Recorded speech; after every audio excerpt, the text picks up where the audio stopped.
सबैलाई नमस्ते।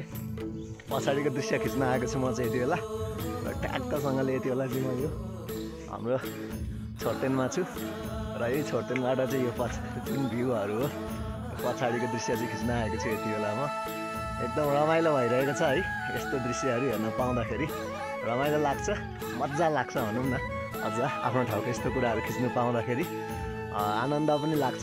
र अब म यहाँ तल जाँदैछु।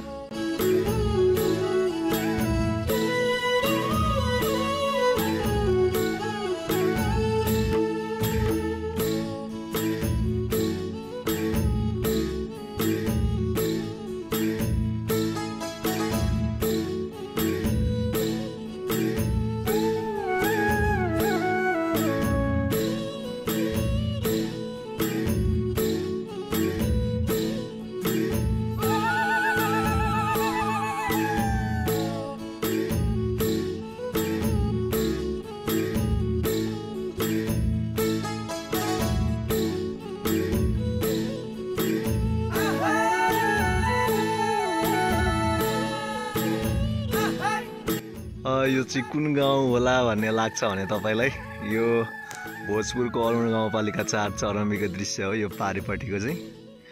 र यति बेला म टक्क लाएर मानेडाँडामा रहेको छु र यो चाहिँ हाम्रो मानेडाँडाको दृश्य। टक्क लाएर म यहीँनिर छु।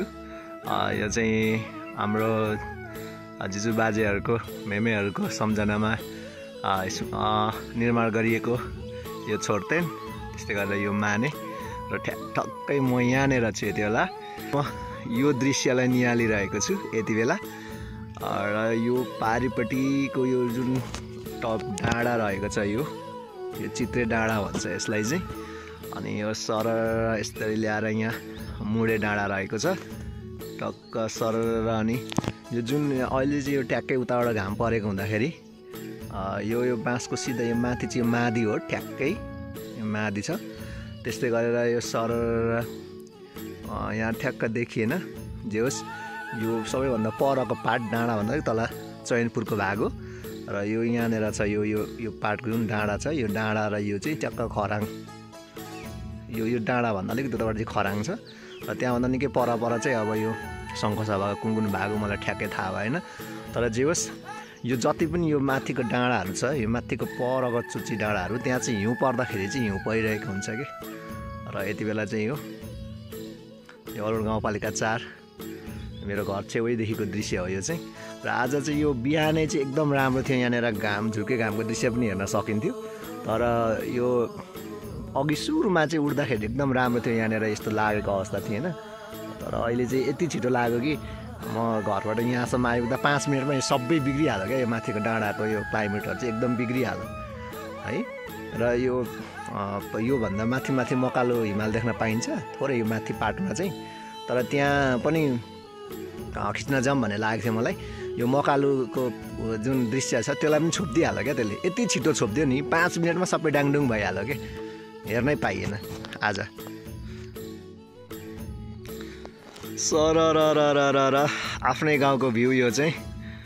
र यसलाई हामीले टुरिस्ट डेस्टिनेसन रूपमा डेभलप गर्न सक्यो भने त वारे वा के छ। ल घाम पनि झुल्कन लाग्यो है अब चाहिँ।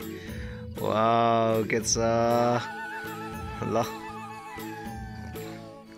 बवाल छ सिनहरू। ल ठिक छ। मेरो गाउँ चाहिँ कता छ भन्दाखेरि यता उभो खोज्नुपर्ने हुन्छ मेरो गाउँ चाहिँ, तर यहाँ मासतिर हो। सरर बिहानै घाम झुल्क्यो। दामी। ल सूर्यदेवलाई नमस्कार बिहानै। ल अहिले त यहीँ आइसकिहाल्यो यार, बिग्रिएर भ्यू बिगारिदिइहाल्यो नि। पारीको राम्रो बसेको भ्यू चाहिँ खिच्नै पाइएन क्या मजाले।